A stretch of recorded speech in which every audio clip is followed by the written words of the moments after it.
yarambwiye ngo nta wundi musore usigaye wanjye ngo bose barashize ngo warabenze ngo nta wundi musore usigaye ngo cyakoze ngo ndabona hari umwe ngo zana 800 ngo tumuhambure ibihumbi se ibiceri none wongeye ashyiraho na 20 nyine nashaka kuzamubaza niba 20 araye ko yabikuza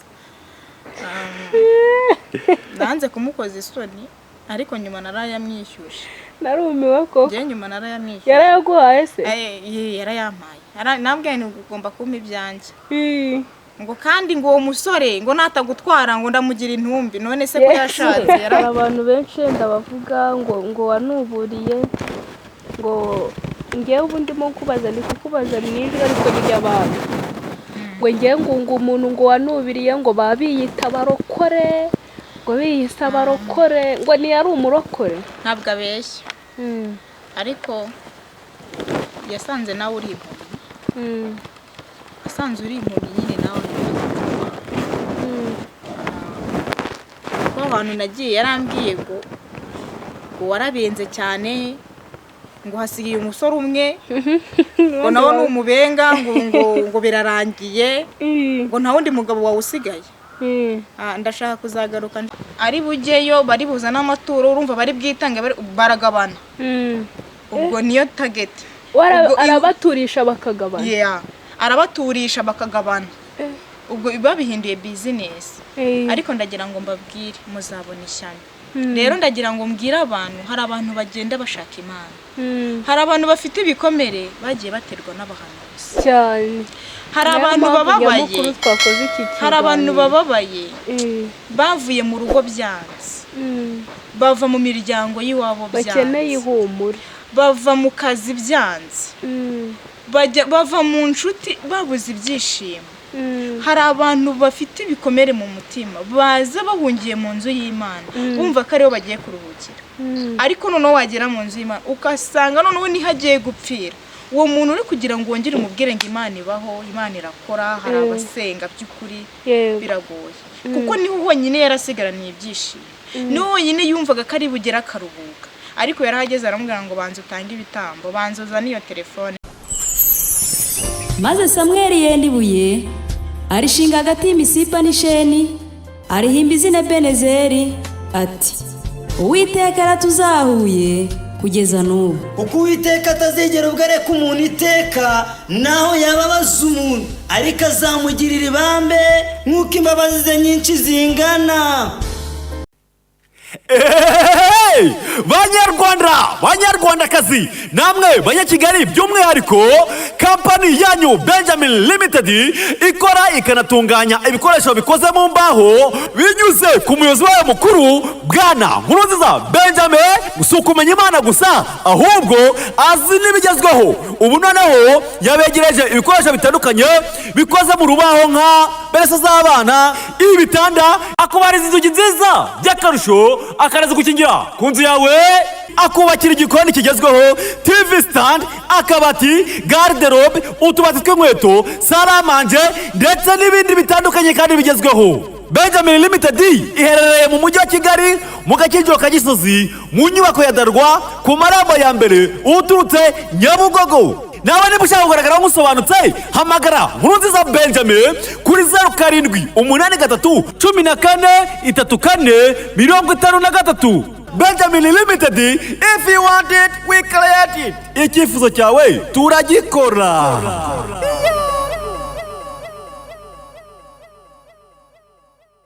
ba groupe Benezeri TV twongeye kubasuhuza mu izina rya Yesu Kristo. Amahoro y'Imana nabe muri mwebwe. Twongera kwibutsa utarakanda subscribe ngo yikande nawe wayikanze Imana iguha umugisha kandi ukomeze kudusharinga. Nkuko mubibona hano kuri kamera turi kumwe n'umukobwa ushima Imana ndagira ngo atangira twibwira. Murakoze. Nsigaye numva ntakiri umushyitsi ahubwo nabaye umusangwa. Abaye nyir'urugo ariko nabaye umwana mu rugo. By'abasanze. Aya nabaye umwana mu rugo. Nsanga bitameze neza nzabisanza. Zaterwa nuko nzasanga namwe biri ku murongo. Nakanyuzeho nitwa Nyiranzakizwa nayo Berite. Yesu naduhana umugisha. nk'uko mubibona Berite turi kumwe hano tugiye kugirana ikiganiro.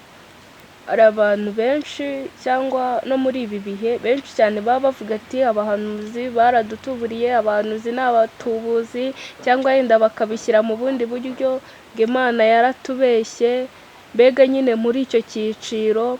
Ariko ndagira ngo tuganire na Berite hano, nawe hari ukuntu abibona, hari n'ukundi kuntu abyumva, ngira ngo n'abandi badukurikiranye nabo bahuye n'icyo kibazo, nabo bumva ukuntu ibintu bimeze, ndetse bumve n'ahantu ibintu bijya bipfira. Berite turakwakiriye. Murakoze. Ntekereza ko aho bigeze ntabwo bakibasha kubihisha, kuko icyo nkundira Imana irabatamaza. Uko byagenda kose bamenyerewe batagomba kumenyera. Niyo mpamvu rero ibashyira hanze. Kandi ikibitubwira ni uko nyine ibashyira hanze. Ikibitubwira ni uko iba yabanitse. Ndabibona kenshi kandi bimaze no gusakara isi. Abantu babonye ko ntahandi bashakira ubutunzi, bashakira amaramuko, bashakira amafaranga, bagiye muri bizinesi babinyuza mu buryo bw'Imana, babinyuza mu buryo bwo gusenga. Bamaze kubona ko abantu benshi batakijya mu bapfumu, uko byasa kose mu barokore niho tuzasanga abantu benshi. Ntabwo umuntu ukora bamubwira ngo tujye kureba umupfumu, ariko iyo nabinyuze mu ijambo ry'Imana uzisanga yakugejeje no mu bapfumu. Babinyujije rero, biyambitse ishusho y'Imana, baza bigize abakozi b'Imana, ariko ari abapfumu. None se Berite, bino bintu uko bikomeza bicanga abantu, urumva bose baza bavuga ngo ni Imana ivuze, kandi bino bintu bigahindukira bigakomeza bigacanga abantu. Ngiye maze kubumva benshi cyane, agasanga kuvuga ati ngewe Imana ngo ni runaka avuze ngo ni Imana imbwiye, ngo none ngo ndebera ngo ibyo yambwiye ngo reba ukuntu bifeirinze. Ndabasaba kujya basoma ijambo ry'Imana, kuko ijambo ry'Imana ni ukuri, nibwo buhanuzi bwonyine butavangiye. Nanjye ndi umuhanuzi, ntabwo nabatera amabuye. Bibaho ko hari ukuntu Imana ishobora kukunyuzamo ibintu by'umuntu ukabimubwira, ariko bo basigaye baza biyitiriye ngo Imana iravuze kandi itavuze. Kandi n'ijambo ry'Imana rirabitubwira ngo mu minsi y'imperuka abahanuzi b'ibinyoma nyine bazaba benshi. Hari abahanuzi b'ibinyoma nyine bazaza, nose ntibaje, bigomba gusohora ibyo Yesu yavuze, bigomba gusohora. Kandi ntabwo bizajya gusohorera mu ihene cyangwa mu nka, biri kudusohorera twe abantu. Ariko Yesu yatubwiye ijambo ryiza, aratubwira ngo muzajya mubamenyera ku mbuto zabo. None se hari ukuntu nk'umuntu biri budufashe cyane kuba nawe uri umuhanuzi, hari ukuntu nk'umuntu ngo bajya kumuhanurira ngo bamukoreye ngo deliverance, bamwe ugasanga ngo yagiye ngo kunkorera deliverance ngo antera inda. Ubundi biriya bintu bigenda bite Berite? Ngiye byambayeho, ariko nge ntabwo bigeze bankorera deliverance. Byagenze bite? Uko byasa kose, aho imbaraga z'umwijima ziri, iyo marayika w'Imana, iyo Mwuka Wera aho yahageze, uko byasa kose hari igihe umwanya ikindi. Ngewe nahuye n'umutubuzi, abo twari turi kumwe abatuma amavuta bajyana mu cyumba ajya kubasiga. Urumva ibyabereye mu cyumba ntabwo mbizi, ariko ngiye yarambwiye ngo ugomba ngo gutanga ngo amafaranga atari menshi. Ngiye yambwiye make cyane. Ndagira ngo mbabwire ngo niyo ryaba ijana yari kwaka, ariko ari igihe iryo jana guhaye yabagiye no kuguteza inyatsi. Ngiye yambwiye amafaranga makeya, arambwira ngo nayo ubufunguzi byawe. Ariko uko byasa kose nge hari ukuntu Imana inyereka, kambwira ngo uwo muntu ntabwo ari umukozi wanjye, kuko yahise ambwira ngo umubyeyi wanjye umwe yarapfuye, kandi ngewe mama ariho. Yambwiye ko nta mama ngira, ngo ndabona mama wawe yarapfuye. Uko byasa kose nuko hari ukuntu natwe dusigaye tugenda dukeneye ubuhanuzi. Ntabwo abantu n'impamvu byoroshye cyane ko badutuburira, ntabwo dukeneye ijambo ry'Imana. Abenshi bakeneye ubuhanuzi. Abenshi bari gushaka ibitangaza, kandi ntabwo ushobora kubona ibitangaza utarabasha guhura na nyiri ibitangaza. Ubundi password banza uhure na nyiri ibitangaza. Noneho numara guhura na nyiri ibitangaza nawe azajya yagukorera ibitangaza. N'ibyo bitangaza uzajya wabibona. Ariko kambo yenda nk'urugero, ntabwo wajya ahantu ngo ukomange utarakingurirwa, ntabwo wakinjira. None twebwe abantu dukeneye guhabwa ibintu, kandi no kwinjira ntabwo twigeze twinjira. Bumva ko kugira ngo ubone ikirimo imbere biragusaba kubanza kwinjira. Twe rero turi gushaka kubibonera ku muryango, kandi niba biguhera ku muryango bari icyo gihe bazakuzanira n'ibipfuye, bazaguhitiramo ibyo baguha, kuko ntibagize kuriteraho ibintu biri kubera ngo uhitemo. Ahubwo nabwira abantu tugahumuka, tugashaka Imana. Bishatse kuvuga yuko impamvu bano bantu babatuburira nabo nuko aba ari byo bagiye babashaka. Impamvu bano bahanuzi bari gutubura, bamaze kubona ko abantu batagishaka ijambo ry'Imana, ahubwo barishakira ubuhanuzi. Nk'urugero, hari nk'abo dusengana cyangwa se tugenda duhura, ni umunyabyaha pire, inda amaze gukuramo ntiwazibara. Noneho uwe wamara kureba uko ameze, no mu macashi menshi bisigaye bibaho, niba nciriritse biragoye kuri buze kumanurira. Nta byanjye Imana iri bukwereke. Ariko niba hari revo ndiho nyine, niba hari ukuntu umeze neza, bati uriya muntu ari buze gutanga ituro tu, uyu muntu ari buze gutanga mikoro, uyu muntu ari buze gusiga yishyuye uru rusengero, cyangwa ratuguramo n'intebe 5 ku kwezi, kanvuyivure ko uyu muntu ku kwezi ari bunyishyurire. Cyangwa akavuga ati ndabura intebe, uyu muntu uko byasa kose arama intebe. Bo rero bahita bakurura, kuko bo bafite imyuka mibi bakorana nayo. Iyo myuka mibi nibyo baradukoreye baba babizi, none bafite imyuka mibi nyine irabakopeza. Bishatse kuvuga yuko babyitirira umwuka w'Imana kandi ari ni ubundi kwanza baba biyambitse ndishusho, ariko nta mwuka w'Imana uri muri bo, kuko ijambo ry'Imana riravuga ngo mubanze mwature, banza umeneke umutima, banza wikiranure n'Imana. Ariko ubu ngo reka kwatura, ibintu byabaye ibisirimu. Niyo uvuze ngo ugiye kwatura, waba warasambanye ngo Imana imbabare nasitaye inori nini, basige barabigize mu bisirimu. Kandi Yesu yaravuze ngo numpamiriza imbere y'abantu, nanjye nzaguhamiriza imbere ya Data.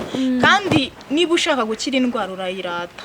Ntabwo wajya kwa muganga ngo babwire ngo ndwaye mu nda kandi urwaye umutwe, kuko byasa kose bagupima umusarani wagatekereza ko ari inzoka, cyangwa wenda bakakubaza n'ibijyanye n'ikibazo cyo mu nda.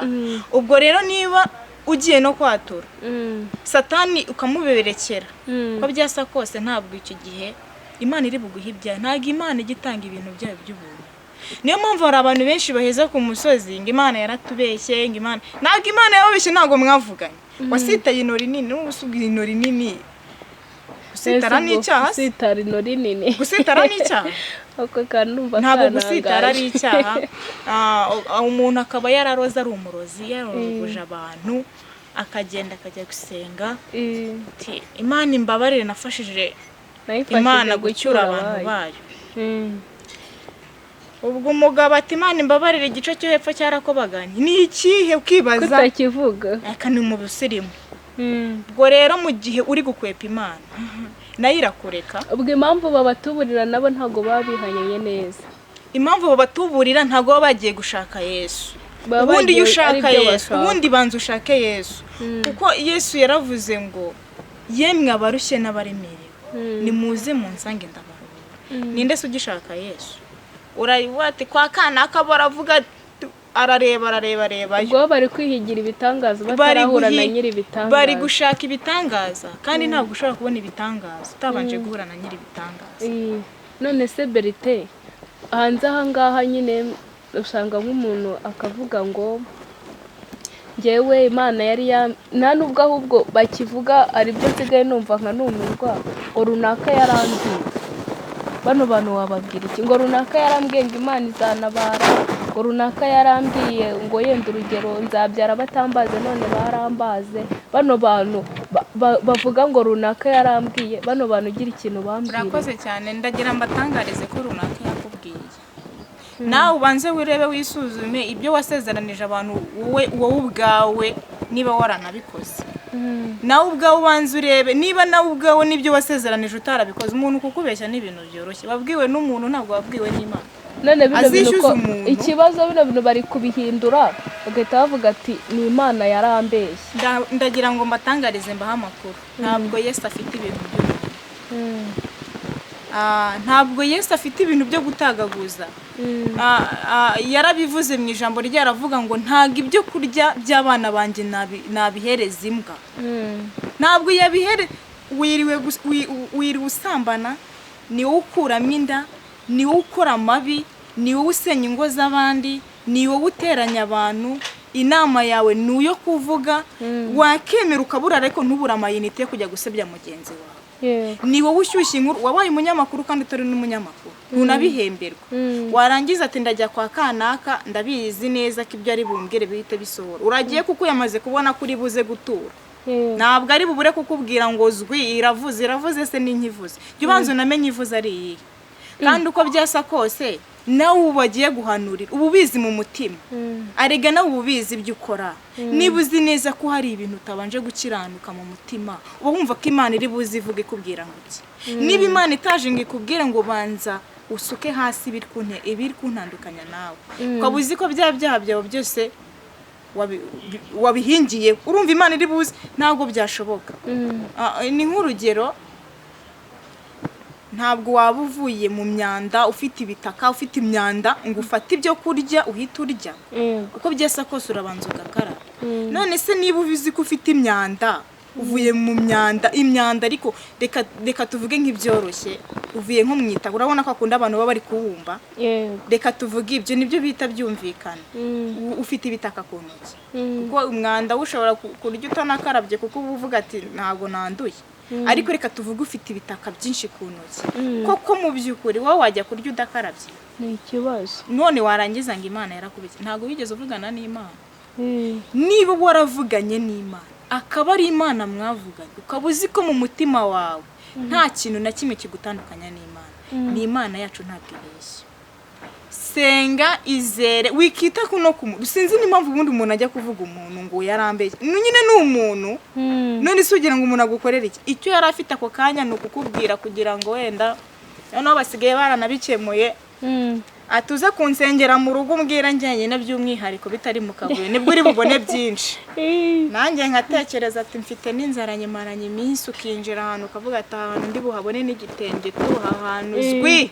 Imana igiye kukwambika tapu, aretamo ibyo kujya kwambika abana biriye. ari n'uwo wigeze kubwira ati Imana yambwiye ngo mpereze baze.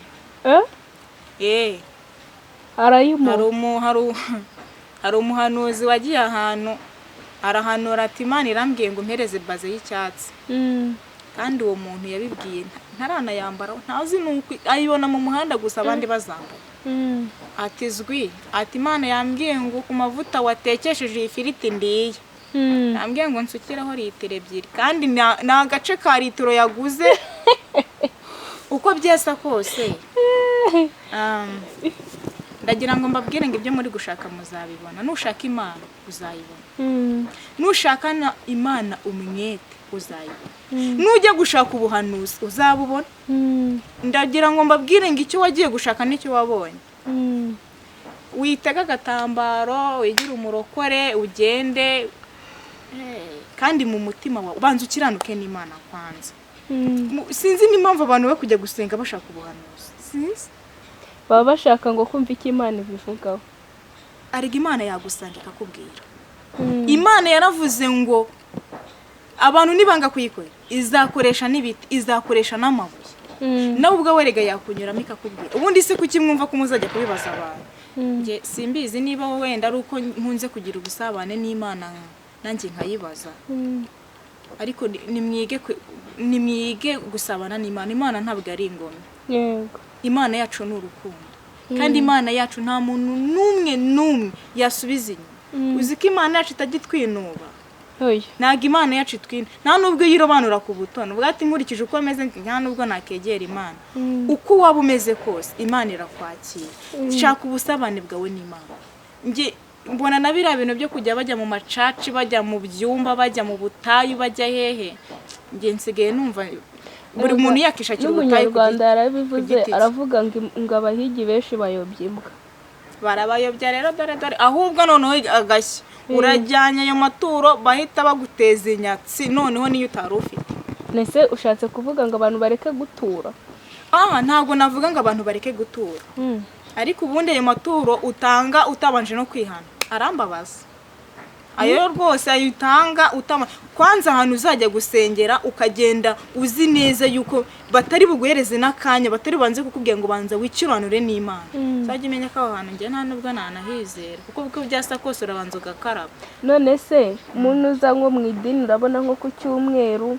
urabona ko cyumweru bajya babona nk'uwo mwanya ikibazo ntabwo kiri ku cyumweru ubwo ikibazo kiri muri ya macaci na ya magurupe nababahanuzi tujya kureba none se ubundi ninde wagiye mu rusengero ku cyumweru Imana ikamubwira ari mu rusengero mu rusengero kapane zibisigaye bayitiriye ukavuga ati mfite impano mfite kuvuga zwi ugashinga urusengero ugafata inzu ukayibomora ukayigira urusengero ego mana yanjye ujye umenya naho ugiye reka none umenye naho ugiye icyo uri bukuremo niba ugiye mu isoko ry'indagara urakuramo indagara kuko wagiye mu isoko ry'indagara niba wagiye mu isoko ry'imyenda ntabwo uri bukuremo ibiryo kuko wagiye mu isoko ry'imyenda ujye umenya naho wagiye n'ibyo bakubwiye umenye naho wabibwiriwe none se hari abantu benshi ndabavuga ngo wanuburiye ngo ngewe ubu ndimo kubaza ni kukubaza mu ijwi ariko ry'abantu ngo ngewe ngo umuntu ngo wanubiriye ngo babiyita barokore ngo biyise abarokore ngo ni yari umurokore ntabwo abeshya ariko yasanze nawe uri impumyi asanze uri impumyi nyine nawe kuko abantu nagiye yarambwiye ngo warabenze cyane ngo hasigaye umusore umwe ngo nawe ni umubenga ngo birarangiye ngo nta wundi mugabo wawe usigaye ndashaka kuzagaruka yarambwiye ngo nta wundi musore usigaye wanjye ngo bose barashize ngo warabenze ngo nta wundi musore usigaye ngo cyakoze ngo ndabona hari umwe ngo zana 800 ngo tumuhambure ibihumbi se ibiceri noneho njye ashyiraho na 20 njye nashaka kuzamubaza niba ayo 20 araye ko yabikuza nanze kumukoza isoni ariko nyuma narayamwishyuje narumiwe ko njye nyuma narayamwishyuje yarayaguhaye se yarayampaye nambwiye ngo ugomba kumpa ibyanjye ngo kandi ngo uwo musore ngo natagutwara ngo ndamugira intumbi none se ko yashatse yaranabyaye nategereje ko azaba intumbi narabibuze rero wowe yakubwiye usigaye wowe yambwiye usigaye ngo uyu ngo ndamubona ngarahari ngaragukunda ngo mugomba kubana nanjye ndategereza umusore nyuma arambwira ati oya naho utabana azamugira intumbi oya umusore twarakundanye tugira ibyo tutumvikanaho namubwira ni ese ko twatandukanye kandi umbwira ko ari wenyine wari usigaye kandi ko nta n'impamvu yanurutseho ngo hoya ngo ngo zwi ngo mva ngo ngiye ngo kwita mugira intumbi nategereje ko intumbi se yabaye intumbi so rero ndagira ngo mbwire mwebwe mudukurikiye mva niba ushaka imana yego wijya ku misozi wijya kureba umuhanuzi runaka uwo muhanuzi ugiye kureba bizinesi yashinze niyo kukubeshya kugira ngo abana be barye nese berite bano bantu bajya guhanura bakabwira ngo babanze batange isaka se noneho n'igihe ntabyo se nk'uko babikubwiye ahubwo basigaye barabihinduye ngo ni isaka ubundi ngo tamba isaka ni umuzi wa Mungu wa Aburahamu Aburahamu nyine yagiye kumutamba ngo Imana ikishakira igitambo ngo tamba isaka ngo Imana ngo yishakire igitambo ngo tamba isaka w'ibihumbi 100 ngo tamba isaka w'iyo fone yawe ubundi koko niba uri umuhanuzi ukaba Imana yaraguhaye ibyayo ndagira ngo mbwira abahanuzi muri gukoresha impano Imana yabahaye ukaba uri umuhanuzi koko ufite iyo mpano Imana yaraguhaye mwuka wera ikaguha message z'abantu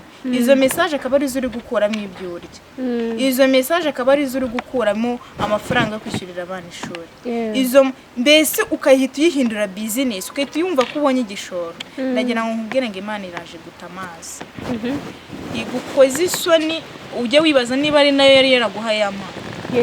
Iraje guta amazi, iguta amazi kuko muzabona ishyano. Abavuga ngo iravuze kandi itavuze. Ndanabaza ari n'umuhanuzi mugenzi wanjye, ubu ngubu yari umwadeperi, ariko asigaye ajya gukorera umurimo ahantu bamwemerera gucuruza impano ye. Yego. Ubwo niba siko kwa kanaka ari bugeyo bari buzana amaturo, urumva bari bwitange baragabana. Ubwo niyo target. Arabaturisha bakagabana. Yeah, arabaturisha bakagabana. Ubwo babihinduye business. Ariko ndagira ngo mbabwire muzabona ishyano. Rero ndagira ngo mbwire abantu, hari abantu bagenda bashaka Imana, hari abantu bafite ibikomere bagiye baterwa n'abahanuzi cyane, hari abantu bababaye, hari abantu bababaye bavuye mu rugo byanze, bava mu miryango y'iwabo byanze, bakeneye ihumure, bava mu kazi byanze, bava mu nshuti babuze ibyishimo.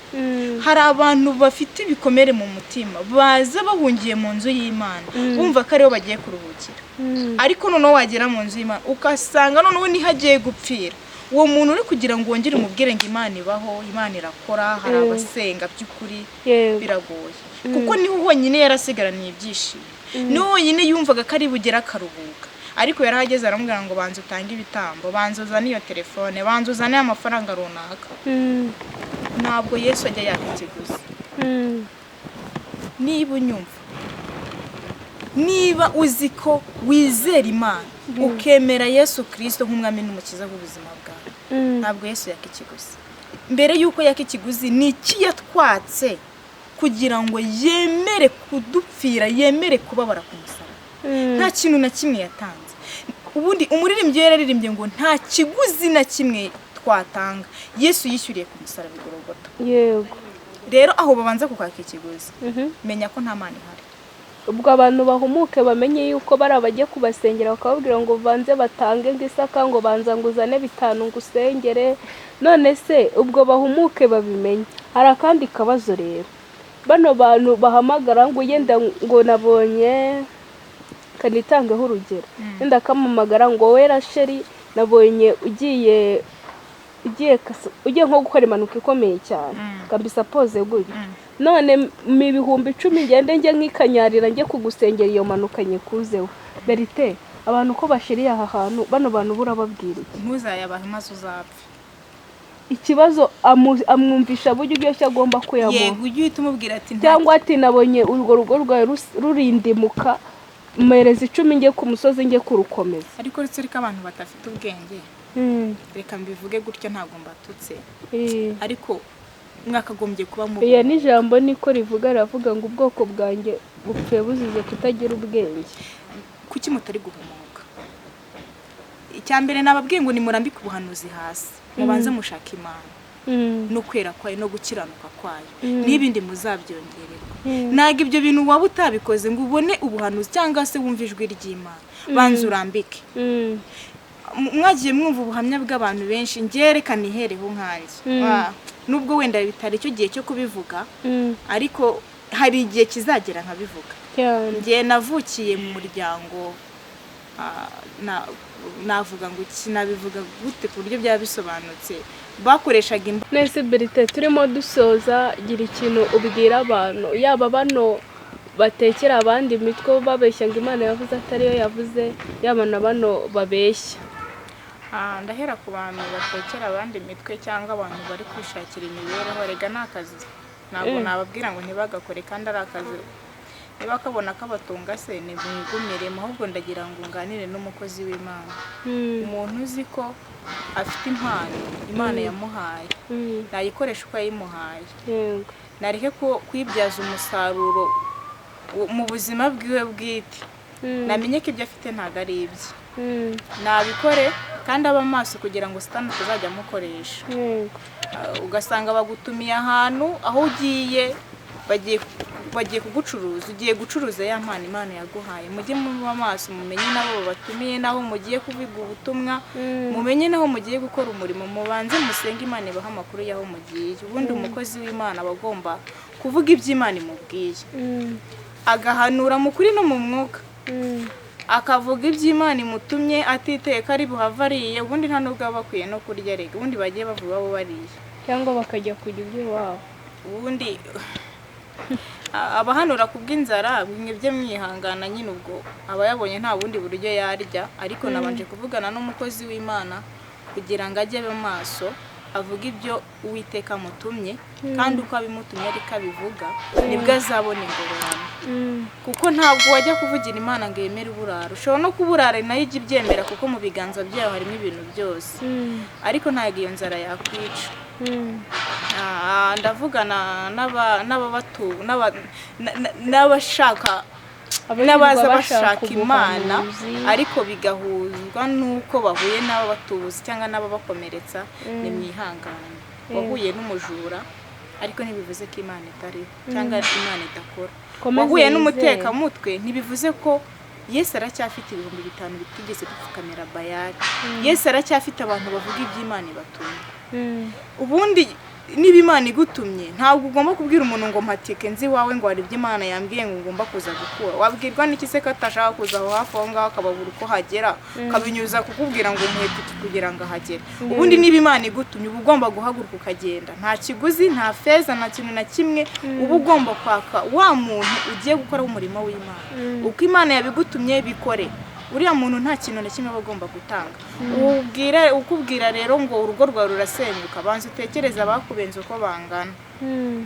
Banza utekereza urugamba warwanye kugira ngo urwo rugo urwubake. Iyo arwanye urwo rugamba rero ntaho yagiye, ntago yazegera yemera ko rusenyuka. Umuhanuzi ntagukange kuko ntago rwubakiye ku muhanuzi, kandi ujye no kurwubaka ntiwubakiye ku muhanuzi. Rero wowe ukomeretse ushaka Imana, iherere, pfukama mu nzu yawe, uhamagara Imana.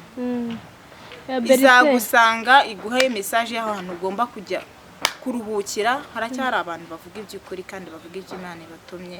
Ntabwo abantu bose ari abatubuzi, ariko abenshi ni abatubuzi. Turagushimiye, murakoze. Imana iguhe umugisha. Ariko tuzagaruka ku kindi gice, kubera yuko bino bintu ni birebire kandi dushaka ko abantu babyumva neza bakava no mu rujijo. Tuzagaruka ariko umenye icyo ushaka kugira ngo bataguha ibyo babonye. Ni mu by'ukuri niba ukeneye ubuhanuzi nta kindi umuhanuzi yaguha n'ubuhanuzi. Icyo ushaka nikiguha, kandi na Yesu yaravuze ngo nzabahimisha kubashyikinga. Mube maso rero, udasanga Imana iri kugushyeshyenga ukagenda wikoreye umuhanuzi. Banza umenye. Turagushimiye, n'abadukurikiranye turabashimiye. Imana yo mu ijuru ibaha umugisha, kandi bashaka Uwiteka mbere yuko bashaka ibitangaza. Bashaka nyiri ibitangaza. Ibitangaza bazabibona nyuma. Ibitangaza bizizana. Ubwo bishatse kuvuga ko nibakira nyiri ibitangaza azazanye n'ibitangaza. Azazanye ibitangaza, kuko mu biganza bya Yesu harimo byose, kandi mu bidafatika ntihajya kure ibifatika. Twe rero turi kujya gushaka ibifatika, kandi ibifatika twabitinzeho. Muri kubitinda ariko ntago muri gukoramo ibifatika. Rero Yesu we mu bidafatika, mu byo ubona nta nzira, mu byo ubona nta cyerekezo, mu bidafatika ni Imana ikora ibifatika. Ariko twe turi kwihutira ibifatika, kandi nta gisubizo tuzabonamo. Turagushimiye, nawe twabanye turagushimiye. Imana yo mu ijuru ikomeze kubaha umugisha, mukomeze no kugira ibihe byiza. Nkomeza kubwira abatameze neza bihangana uyu munsi biranga, ariko ejo bigakunda. Kandi n'abakomerekejwe n'abahanuzi nabo bakomeze bihangane, bashaka Imana izabomora. Yego, murakoze.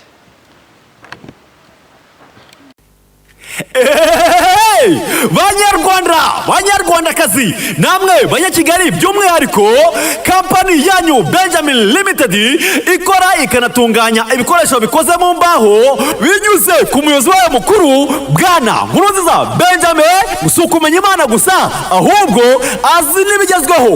Ubu noneho yabegereje ibikoresho bitandukanye bikoze mu rubaho, nka beresa z'abana, ibitanda, akubariza inzugi nziza by'akarusho, akanazi gukingira ku nzu yawe akubakira igikoni kigezweho, TV stand, akabati, garderobe, utubati tw'inkweto, saramanje ndetse n'ibindi bitandukanye kandi bigezweho. Benjamin Limited iherereye mu mujyi wa Kigali mu Gakinjiro ka Gisozi mu nyubako ya Darwa ku marembo ya mbere uturutse Nyabugogo. Nawe niba ushaka kugaragara musobanutse hamagara Nkurunziza Benjamin kuri 0783143453. Benjamin Limited, if you want it we create it. Icyifuzo cyawe turagikora.